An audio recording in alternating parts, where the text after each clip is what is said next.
충족됐다. 그러나 이 모든 것엔 엄청난 희생이 따랐다. I think that the Crusades were a complete disaster for Western Christianity. The Crusades were the first cooperative act of the New Europe as she fought her way out of barbarism and became a major world power. But they left hatred and antagonism behind. There was nothing remotely Christian about these disgraceful episodes. 13세기 비잔틴 문화의 중심지 콘스탄티노플은 거의 1000년 동안 동방 정교회 수도였다. 오랫동안 동방과 서방 교회는 반목과 분열이 이어졌다. 거기에다 베네치아 상인들의 어처구니 없는 책동으로 유럽은 공포에 휩싸였다. 십자군들은 목표를 잃고 우왕좌왕하면서 제2천년기에서 가장 수치스러운 행위를 저지르고 말았다. 콘스탄티노플을 약탈한 것이다. The crowning blow came. I mean, the real unintelligible offense and the horrible tragedy was the Fourth Crusade. This was indeed unforgivable, unintelligible, and never to be forgotten. 서기 1202년 예루살렘은 이슬람 교도들에게 넘어갔다. 예루살렘을 되찾으려는 교황 이노켄티우스 3세는 또다시 십자군을 일으키자고 호소했다. 그러나 유럽인들은 100년 동안 계속된 십자군 원정의 진력이 낮고 반응을 보이는 기사들은 거의 없었다.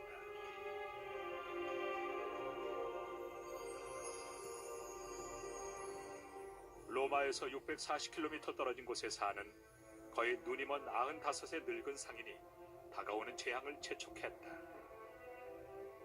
그의 이름은 엔리코 탄돌로, 베네치아 총독이었다. 그는 무역의 귀재였고 교활한 통치자였다. 그는 이슬람 교도들과 싸우기보다 무역하기를 더 원했다. 당시 베네치아의 제일 가는 경쟁 도시는 콘스탄티노플이었다. 게다가 그는 몇 년 전 콘스탄티노플에서 벌어진 싸움에서 자신의 시력을 잃었던 기억을 잊지 않았다. 엔리코 탄돌로는 많은 돈을 받기로 하고 제4차 십자군을 성지까지 수송하는 데 동의했다. 그러나 십자군의 반이 도착했을 때 그들은 엔리코에게 돈을 지불할 수 없었다. 이것을 기회로 본 엔리코는 십자군들이 당시 아드리아해에서 베네치아의 막강한 라이벌 도시로 성장한 츠아라를 약탈해서라도 대가를 지불하면 받아주겠다고 했다. 그러나 츠아라는 기독교 도시였다. 심한 모멸감 때문에 되돌아간 십자군들도 있었지만 몇몇 십자군들은 목적이 수단을 정당화시켜줄 것이라고 믿고 엔리코를 도와서 츠아라를 점령했다. 이제 십자군은 교활한 베네치아 총독의 정치 싸움에 휘말렸다.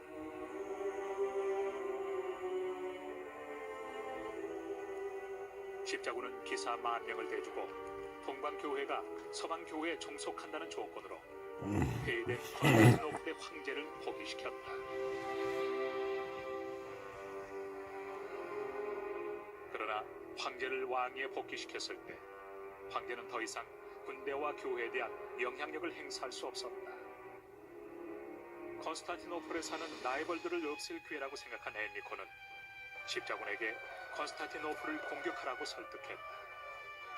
십자군은 포위 공격 끝에 역사상 최초로 콘스탄티노플을 점령했다.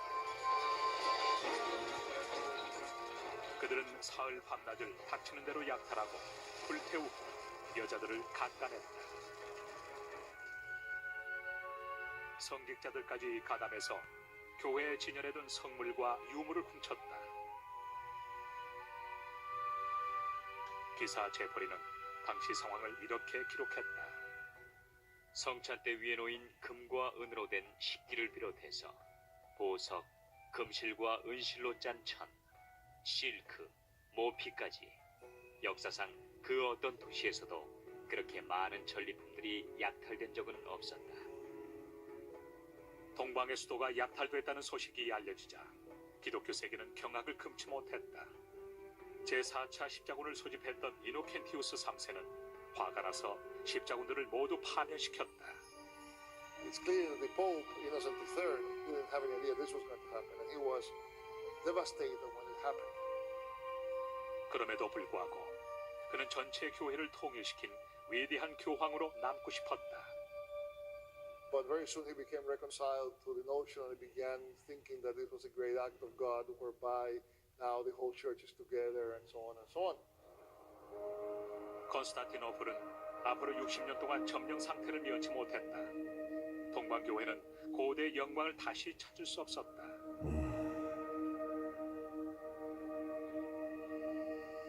한편 동방교회가 힘을 잃을 무렵 서방의 기독교 제국은 전례 없는 성장을 기록했다.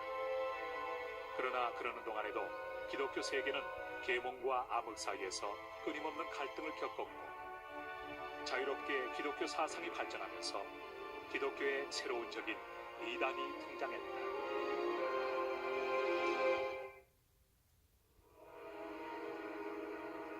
이단, 고문과 화형의 이미지와 함께 악의 무리를 떠올리게 하는 끔찍한 단어다. This medieval Christian notion that you will not recant has to be suppressed by violence is a notion very alien to us, but you have to understand the motivation which is driving it, and that is this is a murderer, this is a person who will kill and destroy, and if he has charge of your state, we'll kill and destroy all the souls in it. 12세기 남프랑스 알비시 근처에서 새로운 종교 운동을 벌이는 사람들이 있었다. 이들은 지역의 이름을 따서 알비파라고 알려졌다. 당시 기독교회가 이들을 이단으로 분류하고 알비파에 대한 서적을 모두 불태웠기 때문에 오늘날 알비파의 실제 모습을 정확히 알 수는 없다. 그러나 알비파가 로마 가톨릭 교회의 반기를 들고 검소하고 가난한 생활을 받아들였다는 것은 부인할 수 없는 사실이다. 알비파는 이 세상에 선과 악 두 개의 힘이 존재한다고 믿었다. 그리고 선의 힘이 영적인 세계를, 악의 힘이 물질 세계를 창조했다고 주장했다. 알비파에 따르면 이승은 처벌의 장소였으며 인간의 영혼에겐 지옥과도 같은 곳이었다. 로마 가톨릭 교회의 입장에서 볼 때 알비파는 명백한 이단이었다. 이러한 때 도미니쿠스란 인물이 기독교 역사에 등장했다. 그의 임무는 단순히 이단과 싸우는 것이었다. 그러나 프랑스를 방문하는 동안 그는 폭력으로 개종시키는 것에 반기를 들었다.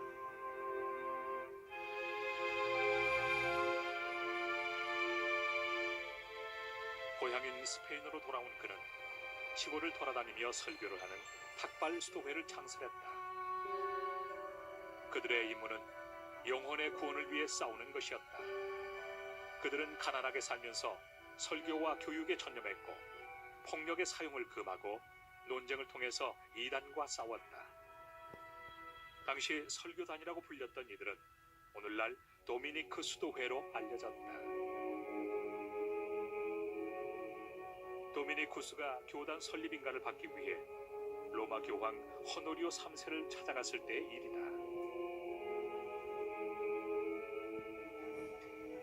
도미니쿠스에게 로마 교회의 보물들을 보여주던 호노리오 3세는 사도행전 3장 6절의 구절을 인용해서 도미니쿠스에게 이렇게 말했다. 베드로도 더 이상 돈이 없다고는 못할걸? 도미니쿠스는 교황을 똑바로 쳐다보면서 그럼 안전뱅이를 일으켜 세워 걷게 할 수도 없지요. 후에 성인이 된 도미니쿠스는 경건한 삶을 살았다. 그는 종종 자신의 말처럼 금욕주의자로 알려졌다. 자신의 욕망을 다스리는 사람은 자신의 세계를 지배한 자다. 모루가 되느니 차라리 망치가 되는 게 낫다. 도미니쿠스의 이야기는 단단한 외관으로 온화한 마음을 감싸라는 것이었다. 한때 그는 자필로 주석을 달아 가난한 사람들을 돕기 위해 자신의 책을 내기도 했다.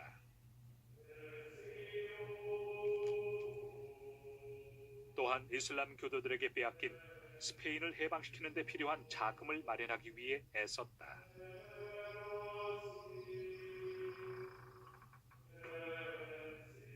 로마에 있는 동안 도미니쿠스는 한 거지로부터 어떤 영감을 받았다.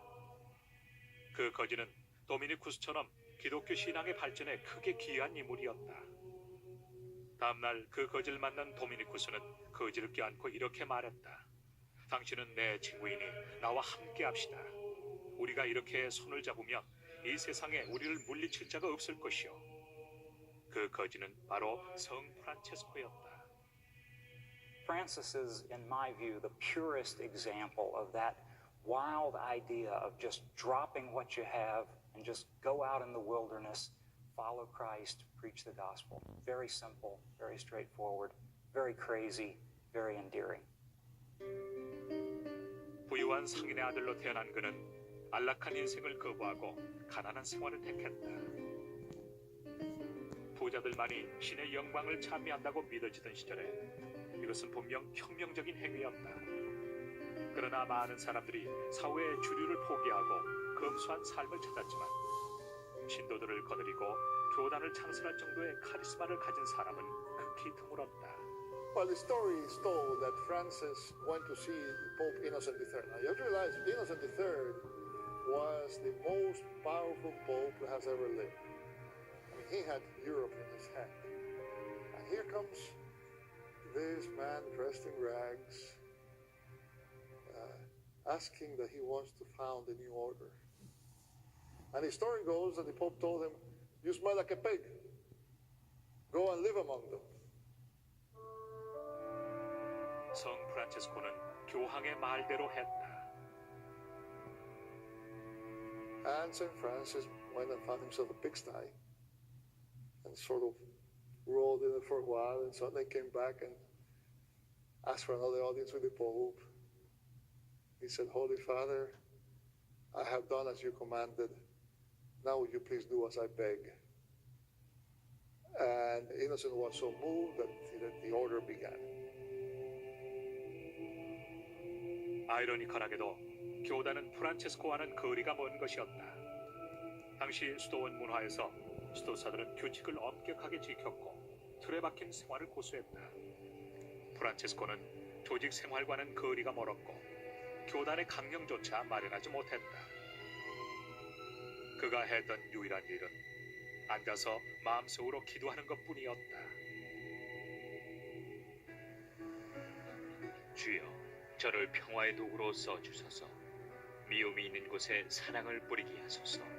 무례한 곳에 용서를, 의심이 있는 곳에 신앙을, 절망이 있는 곳에 희망을, 어두운 곳에 빛을, 슬픔이 있는 곳에 기쁨을, 남을 위로하는 만큼 위로를 구하지 않게 하소서.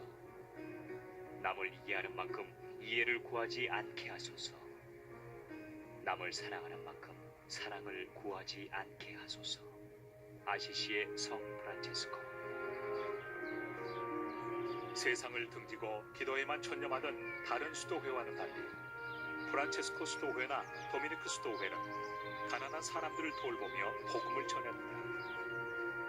청빈과 은총으로 무장한 그들은 가장 효과적인 교회 전도사들이었다.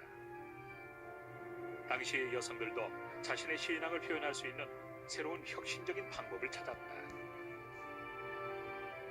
그들 중엔 교단에 가입하기보다 비공식적으로 봉사활동에 전념하는 사람들이 많았다. 종종 그들은 두세 명씩 마을에 있는 한 집에 같이 살면서 기도를 드리며 병자나 가난한 자들을 돌보는 봉사활동에 전념했다.